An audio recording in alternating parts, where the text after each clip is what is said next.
Okay, folks, welcome to my kitchen. This is immediately following my wrap up of the 2024 Every Big Couch Challenge, and my kitchen is a disaster. It is time to retake control of the kitchen and get back to making some food to prepare for the week.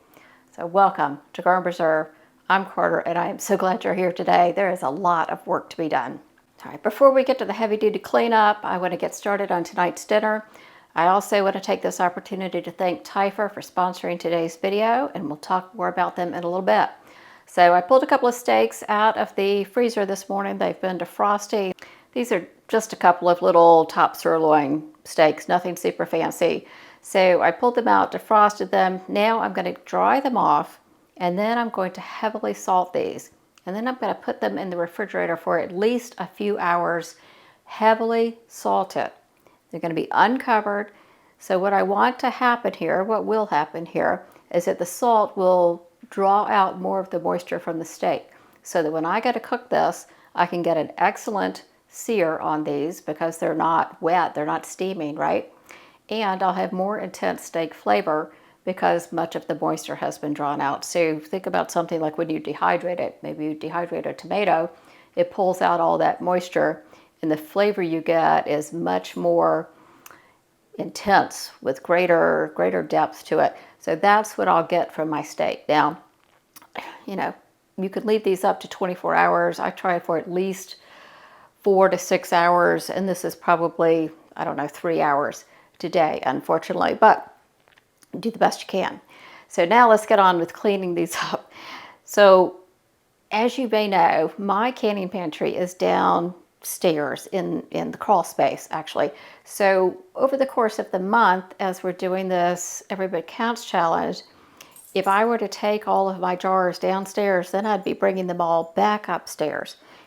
And I didn't want to do that. So all these jars have been in my dining room for a month. And in fact, there are a few other cases of jars in my dining room from projects I did just before the Every Bit Couch Challenge started. So I had total overload in my dining room, and I'm kind of over it. It's time to get these downstairs. So I've got all these boxes. I'm just going to load them up so that I can carry all of these downstairs. Waiting for David to get home. Thankfully, he will help me do this kind of stuff. Because if I had to carry, it would have been 30 loads probably to get all of these downstairs. So here I am. I'm just trying to keep light things together, make sure that everything matches in the box so that I can stack a couple of boxes as we carry them down.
Okay, let's talk about these wonderful jars. These are my new 24-ounce jars that I bought from Azure Standard. I ended up getting 4 cases of them, and I am so excited to have them. I used a little bit more than a case during the last week of the challenge, so I want to finish getting a couple of cases washed up and ready to go. I leave one case completely wrapped up and ready, kind of a, save for later. I don't know why, but that's kind of my mentality. I always try to save something completely fully wrapped. I know it's brand new. Should I have to give it to someone, I can do that. So Anyway, I'm just going to get these washed up and ready to go, put them in their boxes. I'll take them down to the canning pantry for storage, but now I know that they are washed and ready to go. What I want to do is kind of clean up my, I don't know, contained mess, I guess, that I have made in the past, well, past couple of months probably.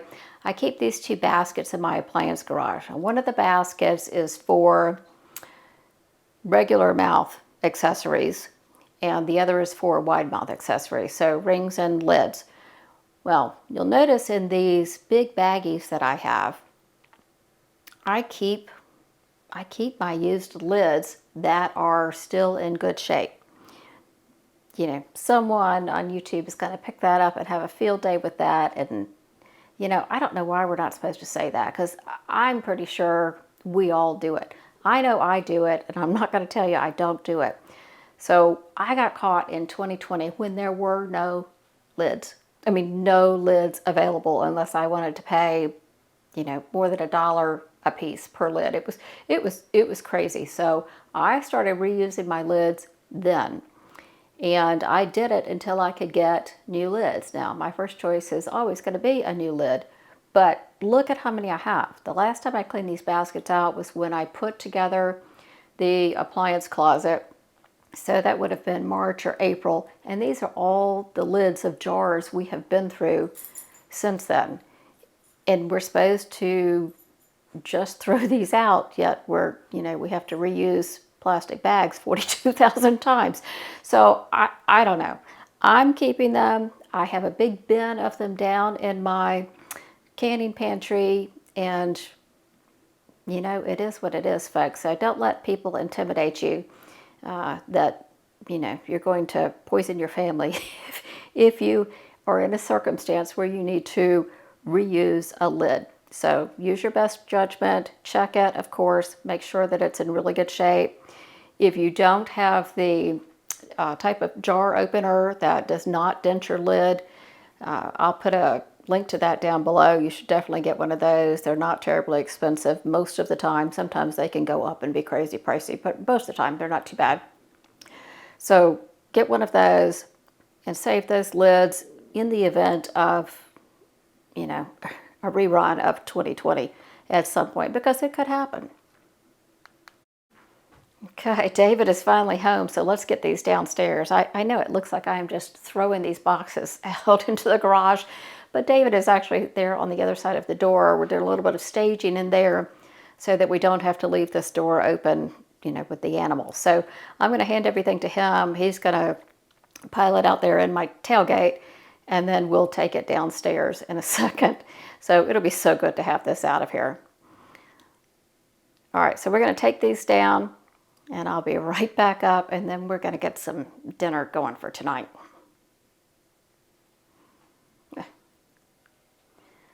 All right, quick cleanup. Man, it feels good. Totally clean counters, clean everything. I have room to work. You see that big pile of trash piling up there for David. So here is my kitchen recovered from the Every Bit Counts challenge. Now let's get on to some dinner. I'm going to make these steaks. These are the ones I salted and put in the fridge earlier.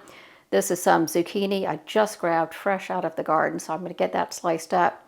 Now my steaks, we like a medium rare, so I'm going to shoot for a nice crust on the outside and medium rare in the center, which means I'm going for a temperature somewhere around 120, 125 or so when I take it off the heat.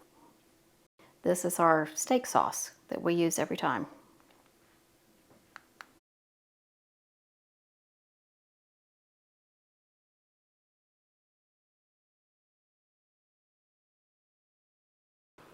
And now is a great time to introduce you to our sponsor today. This is the brand new release of the Typhra InstaProbe. This is the fastest, most accurate instant thermometer on the market today. I've had this for about a month now. I've used it at least a dozen times. It has saved my steaks, my chicken, my burgers. I haven't lost a single one yet, and they've all been perfect so far, which is kind of shocking, quite frankly. So I've loved it, using it indoors. David uses it on the grill outside. I've had multiple thermometers over the years, including several that I have thrown away already. Why I still have these, I'm not really sure. This is the only one that comes close to being reasonably accurate, but I cannot read that. I have to have my reading glasses to read that. And if we're outside, I have to bring my phone flashlight so I can actually see it with my reading glasses. And then I have to wait 2 minutes for it to tell me what the temperature actually is, which by then, you know, especially on a grill, it's too late, right? So this has saved, it has saved my dinner, quite frankly, and I am never so grateful. So let me show you how wonderful this is if you're going to be outside in the dark, maybe at the grill. Look at that readout. That's beautiful readout. You can read that without glasses. You can read that without a flashlight. I think it's fantastic. And, oh, you're not right-handed? Well, let's look at it left-handed. The numbers are still right side up. I think that this has been just a terrific addition to my kitchen tools, my favorite kitchen tools, quite frankly. It comes with, each one comes with its own little certificate of calibration, guaranteeing that it is accurate to within half a degree, and it'll come up with that temperature in like half a second. It is crazy fast. You're going to see some video that I'll show you with that. It also comes with an unheard of 10-year warranty.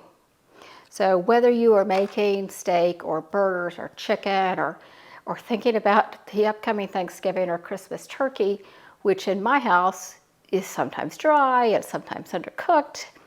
Occasionally I get it right, but that to me is just the hardest thing to get right. So I'm excited to have Thermapen on my side this Thanksgiving and Christmas. I know my family will be too. I'm going to be a rock star, and that turkey is going to be right this year. So I am excited about that. Maybe you're making yogurt and you need to check the temperature so closely of that. Maybe you're making bread and you're waiting for the water to get down to a right temperature so that you don't kill your yeast before you put it in.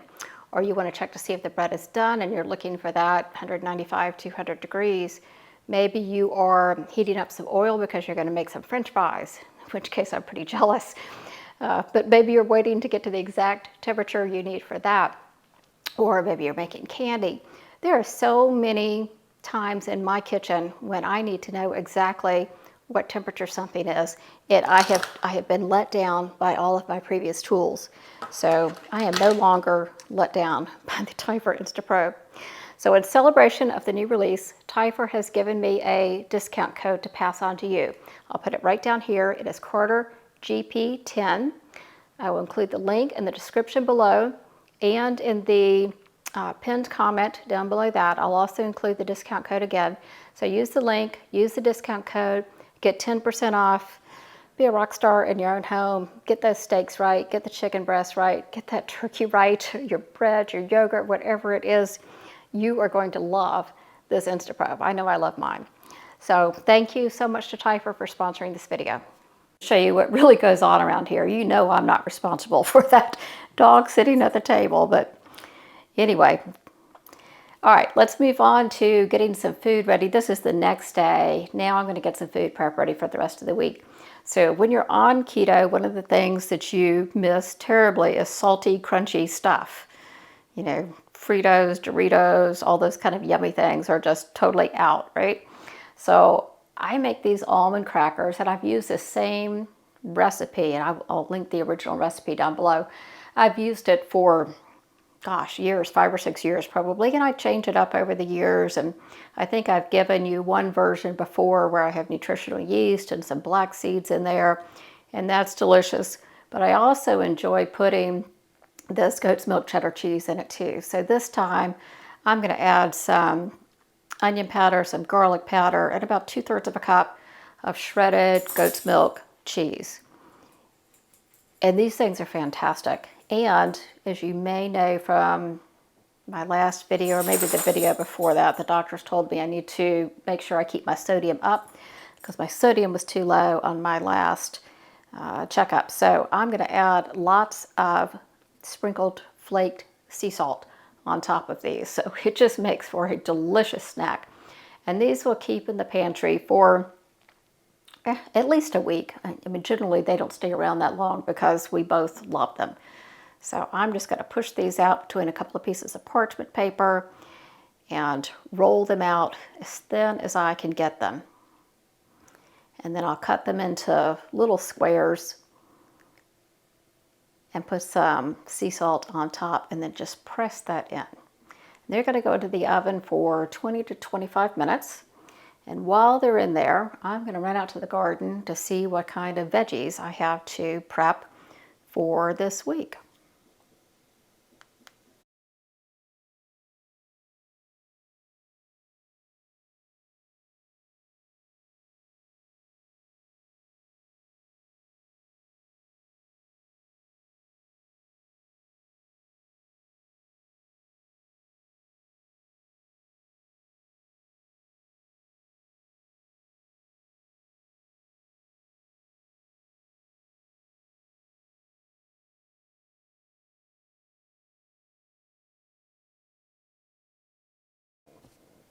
Okay, the crackers are done, and I have a big bowl full of veggies that I've just washed straight from the garden. So when I went out there yesterday, there were a couple of tomatoes that were pretty close, and I thought, well, you know, I'll just leave those till tomorrow. Well, I went out today. They have big nibbles out of them, so I'll show you those in a second. Meanwhile, I'm going to make one of our current favorite salad dressings. This is a salad dressing recipe by Brian Lagerstrom, and I will link it below. He has several great recipes. This is one of our favorites right now. I think it's supposed to be like an Olive Garden kind of knockoff. I don't know whether it is or not. It's been 100 years since I've eaten at Olive Garden, but we like it quite a bit. And what's funny this time, normally I don't have a red onion up in the kitchen, so I use a white onion, and it calls for a red bell pepper. Didn't have that. I have the ashvarsky, which is very highly pigmented. So I used both the red onion and the ashvarsky, and you're going to see this is the first time this dressing has absolutely turned pink. Usually it's a very light, creamy, kind of yellowish, salad dressing. I've never seen it turn pink before. It was hysterical, but absolutely delicious. So this is an easy one. It'll easily keep for a week, and I use it on every salad throughout the week, and we are totally happy with that. So he has a bunch of seasonings in here, all of which, fortunately I didn't have to go buy anything for this. He does use a champagne vinegar. If I don't have that, and I actually was out of it this time, I just use a white vine vinegar, and that works out just fine. But this is a great salad dressing, particularly if you like the one that comes on the Olive Garden salad. You'll probably end up liking this. So give it a shot.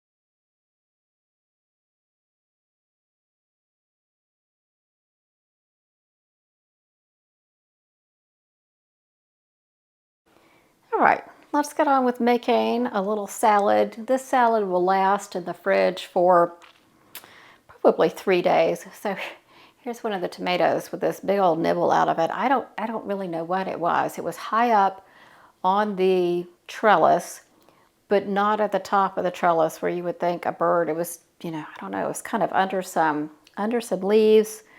Maybe it was a squirrel, maybe it was a deer. I don't really know, but two of them, perfectly ripe tomatoes. I should have gotten them yesterday. I just have to keep learning that lesson over and over and over again, apparently. So I'm going to get these chopped up. I love having all the different colors of tomatoes in here. I'm also going to use up another red onion that I have, and then I'm going to finish off that ashvarsky pepper and add another tomato I found and a cucumber to this. And so I've got some of everything. It's nice, good crunch, good color, good sweetness, good tang. And this dressing is going to be fantastic on it.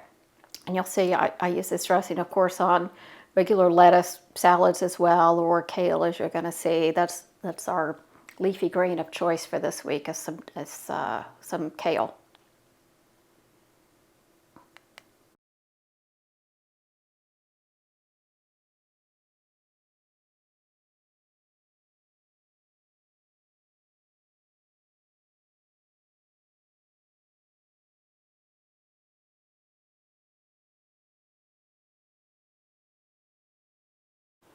Now, unfortunately, at the beginning of September here, I don't have any kale growing in my garden, so I did have to go to the store to pick up a couple of bunches of organic kale. I'm just going to get it washed up and chopped up, and then I store them in these green bags. Are they Mrs. Myers, Debbie Meyer? I don't know, something, some kind of green produce bag. And I find that if I use these, fold them over gently and put a paper towel inside to kind of attract any other moisture, that this kale is going to keep easily for the entire week.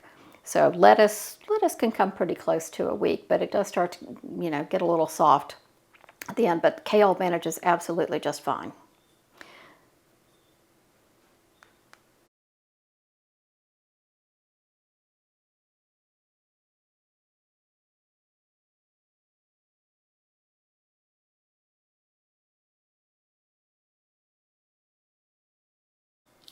All right, next up, I'm gonna refill a couple of items in the pantry, and then I'm gonna get these almond crackers packaged up and ready for the pantry.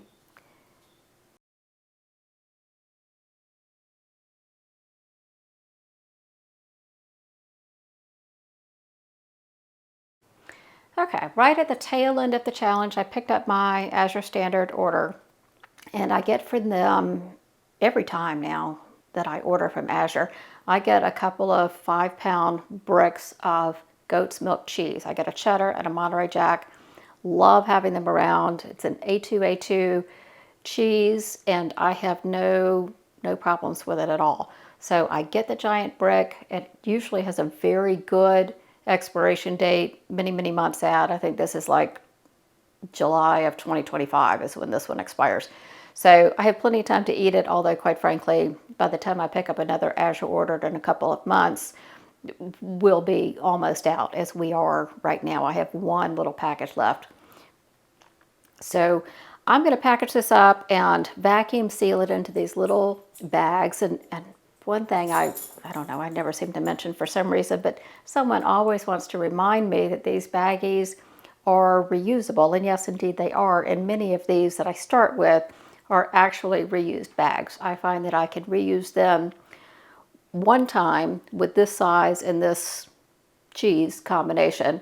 I get one more use out of them before it starts to be not enough of a top area to vacuum seal them.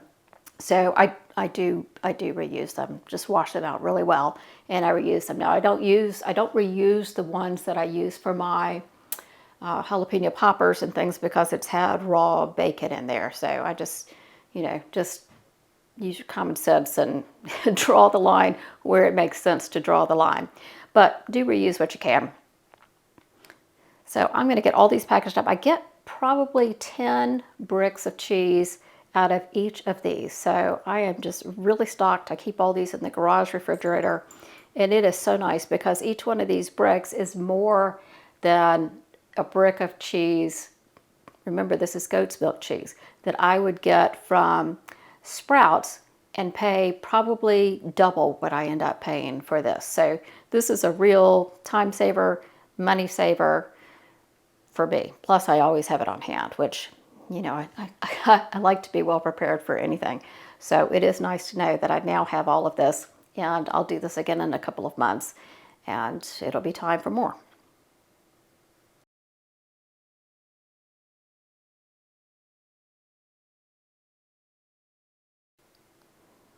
Okay, the next thing we want to move on to is preparing tonight's dinner. So these are some bone-in, skin-on chicken thighs.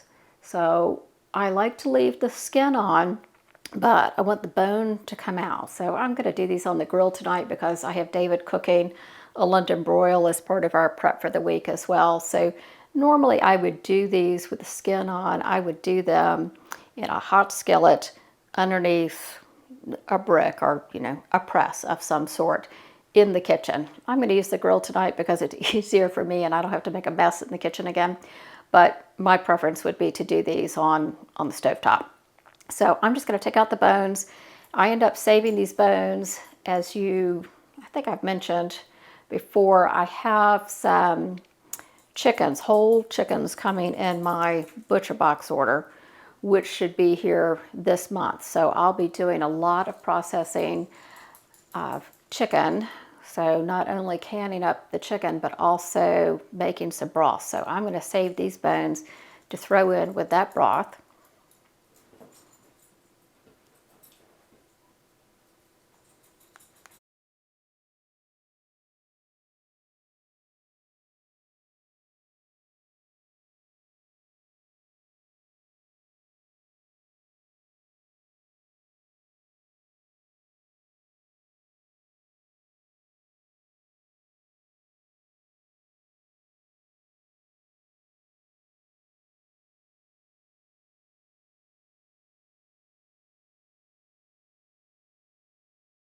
Okay, so let's get on with making tonight's dinner. So we're going to have a giant kale salad with those chicken thighs that I showed you deboning before. So I'm going to use this Brian Lagerstrom dressing. In fact, I'm going to use this on all of our salads this week. And, you know, we're probably going to have kale most of the week, but if we have a lettuce salad as well, I use it on that. Absolutely love it. Then I'm going to pull out those pumpkin seeds that I refilled earlier. And then I decided I needed a little sweetness in this salad. So I'm going to use some sugar-free dried cranberries. I've made these a couple of times now. You know, I'll tell you, they're not perfect. I can link the video up above. They're not perfect, but I kind of like that kind of chewy sweetness. So anyway, I'm still working on them, but I love having them around. So this is our salad for tonight. Now let's go take a look at the proteins. We've got David, the grill master, going. So he's going to put the chicken thighs on. As I mentioned, you don't really get a good crispy skin on the grill. I really prefer to do this, you know, on stovetop with something weighted on top of it. But I'm also having him do a London broil that we will use the rest of the week for, you know, potentially breakfast and for lunch. So this is just a little sliver of one of those London broils from Costco. And it works out just great. I usually make one of these every week or 2 weeks kind of thing. And I just keep it in the fridge and we use it all week long. It's easy to throw it on top of a salad or put it in a sandwich on some, you know, some hero bread or something. And you'll see I'm going to make this tomorrow morning for breakfast. We'll cut into this one. Now, here's David using the Typher probe. Not quite there yet. Gave it some time and we'll go back. Here he is, 128 degrees. Let's pull that off the fire. All right, now let's put dinner together. So I'm going to start with our kale salad. And then remember I made the tomato and cucumber salad earlier. I'm going to add that to the bowl. I'm going to get some great vegetables, some great color, good crunchy texture out of the cucumbers. And then I'm going to top everything with these chicken thighs.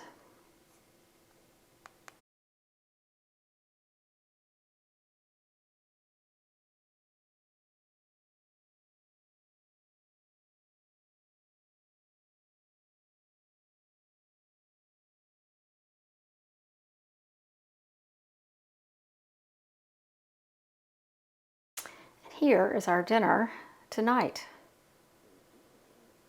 It was delicious.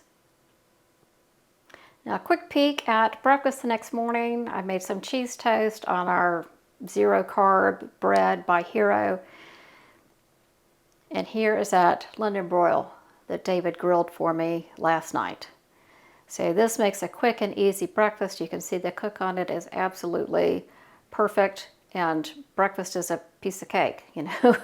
What is it to pull out a piece of bread and a couple slices of cheese and then slice up some steak that's already cooked? So this is a quick and easy way for us to have protein throughout the week. All right, that is it for me this week, folks. I appreciate you so much for being here. Don't forget to click on the link below. Go take a look at the Typher Instaprobe. There's an outstanding introductory price on it, and that 10% off code that I give you will work in addition to the sale price. So go check that out. I know you're going to love it as much as I do. Thank you again to Tyfer, and thank you all for being here. I'll see you next week. Bye-bye.